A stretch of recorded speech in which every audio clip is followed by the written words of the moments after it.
bilhões de dólares, bilhões no sentido americano e dólares no sentido americano.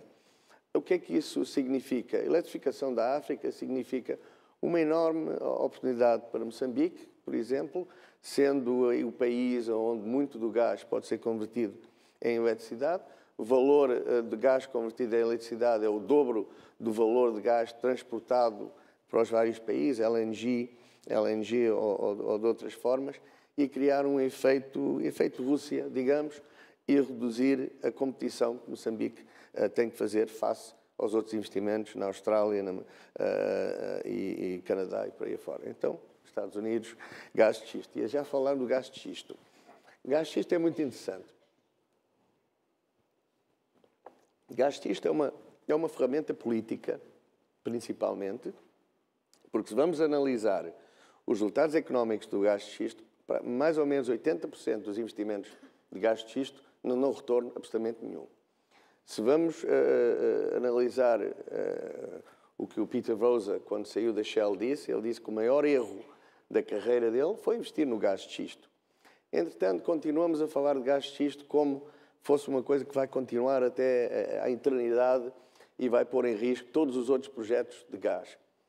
Fazendo uma análise detalhada, não vai. Não vai porquê? Porque alguns dos investimentos dão um retorno fantástico, enorme, mas 80%, como já me referi, e se analisarem mais ou menos 40 das empresas principais no gás de xisto, vem uma correlação direta entre produção e dívida.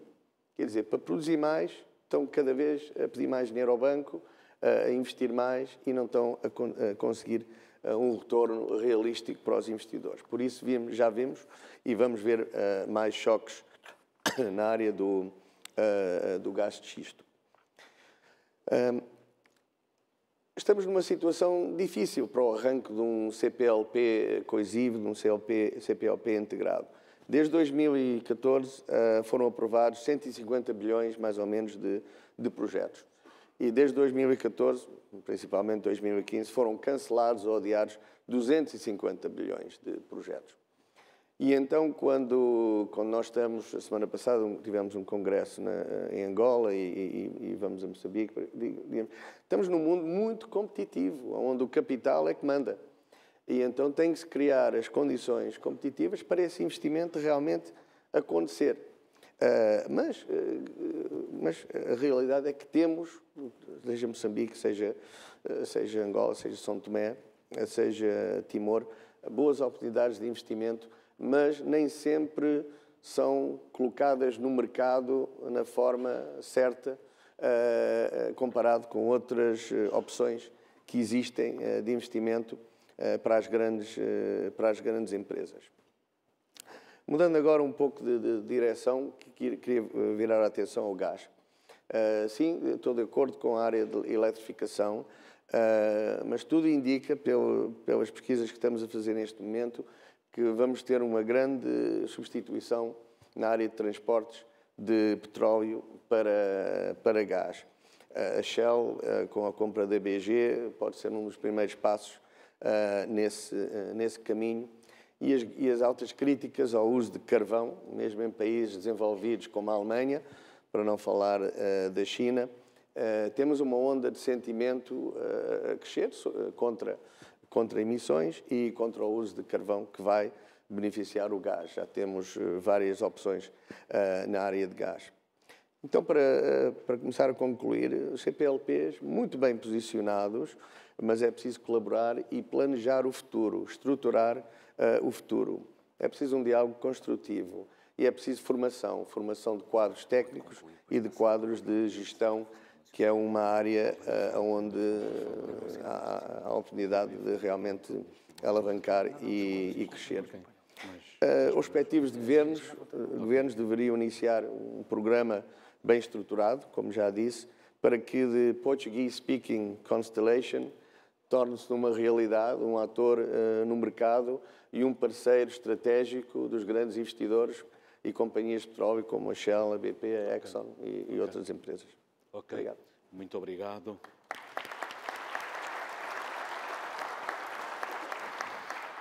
Muito obrigado, Dr. Alexandre Oliveira, sobretudo por chamar a atenção às várias oportunidades que existem no âmbito da CPLP e às questões da formação dos recursos humanos, que são cruciais. Antes de concluirmos este painel, porque infelizmente já vamos bastante adiantados, e de passar a palavra ao Ministro Jorge Moreira da Silva, eu queria só colocar uma questão ao Sr. Ministro Alfredo Pires, porque referiu e bem que Timor-Leste tem recursos, há solidariedade dos países da CPLP, mas às vezes as coisas demoram tempo a acontecer. E eu penso que Timor-Leste tem feito uma reflexão muito importante sobre o modelo de gestão dos recursos, para o modelo de desenvolvimento. O que é que, no fundo, falha? É algo na colaboração entre os países? É a nossa inércia tradicional, digamos, marcada pela alma portuguesa? É a falta de algum software mental diferente para atuar no mundo de hoje? Porque o que eu reparo, e muito sinceramente é a minha opinião, os países refugiam-se muito nos conceitos de soberania. As nações soberanas, que eram conceitos vitais e importantes, adaptados ao século XXI, ao século XX, mas no século XXI ninguém sobrevive olhando só para o seu umbigo. Eu penso que Timor-Leste é dos países que mais esforços tem feito.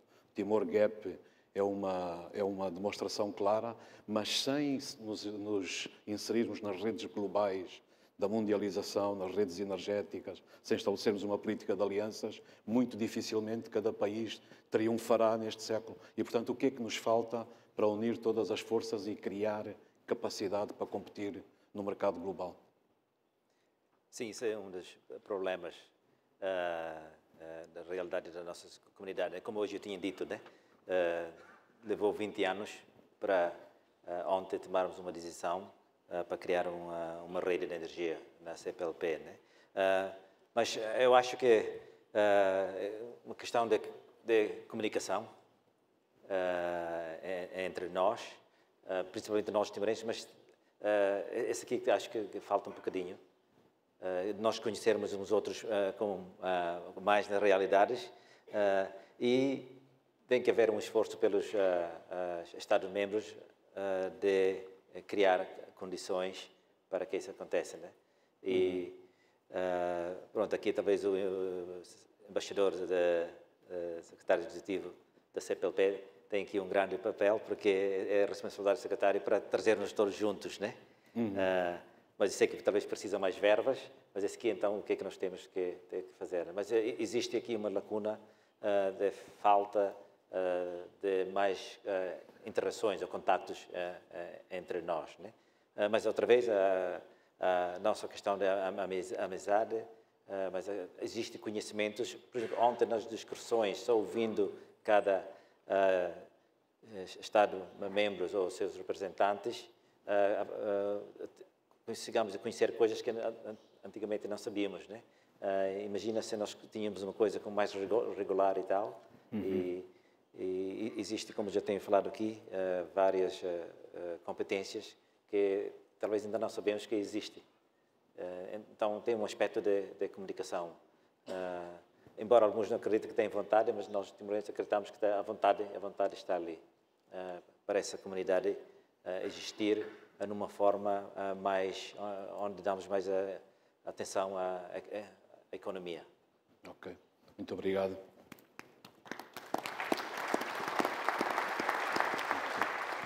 Nós vamos finalizar agora o nosso painel com algumas palavras do Ministro Jorge Moreira da Silva. Faz favor, Sr. Ministro. Muito obrigado, António. Eu procurarei partilhar alguns comentários que possam ser complementares com o que fomos ouvindo e com o que eu próprio também tive a oportunidade de dizer no início desta manhã. Eu penso que aqueles que estamos no setor da energia há muito tempo partilhamos uma certa repulsa por uma lógica de catavento político, porque quem está na área da energia sabe que não é possível ir atrás do último soundbite, da última tendência, do último estudo, porque isso cria, obviamente, uma instabilidade e uma imprevisibilidade que não é compatível com a política energética. E penso que alguns retiraram, obviamente, ilações erradas, por exemplo, quando se achou que tínhamos que ir em força para o shale gas, só porque nos Estados Unidos, num determinado momento, isso criou uma vantagem comparativa em relação à União Europeia. Como também alguns se terão arrependido de, no que diz respeito ao petróleo, ter entendido que um determinado preço muito alto era resiliente e sustentável e que, nesse sentido, se poderia abandonar outro tipo de opções. Eu penso que o essencial é, obviamente, aprendermos com erros próprios e com erros alheios e, principalmente, integrarmos todas as tendências numa lógica de maior resiliência. Eu gosto muito de falar do contexto. Quando falo de energia, só falo praticamente de contexto. Sempre me irritou muito, como bem sabem, a lógica de que a reforma na energia era a reforma na eletricidade, quando a energia representa 25% do consumo final de eletricidade. Ou a ideia de que pode haver uma política energética nacional sem atender à realidade europeia ou à realidade global.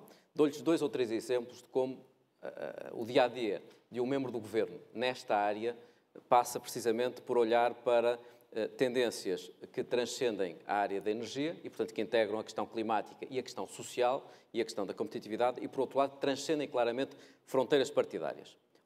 Fronteiras partidárias, seguramente, mas fronteiras geográficas.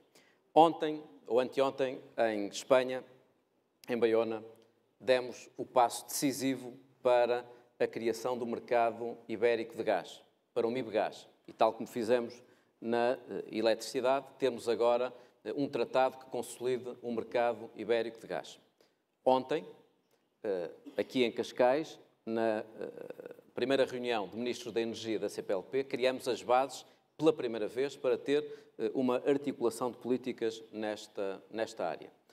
Para a semana, com a ministra francesa Ségolène Royal e com o ministro Soria, assinaremos aquele que é o grupo de coordenação para as interligações energéticas Portugal-Espanha, Espanha-França. E no âmbito das discussões europeias sobre a União Energética, também nos próximos dias, teremos de fazer esta discussão. A pergunta que se pode fazer é se isto é só uma questão europeia.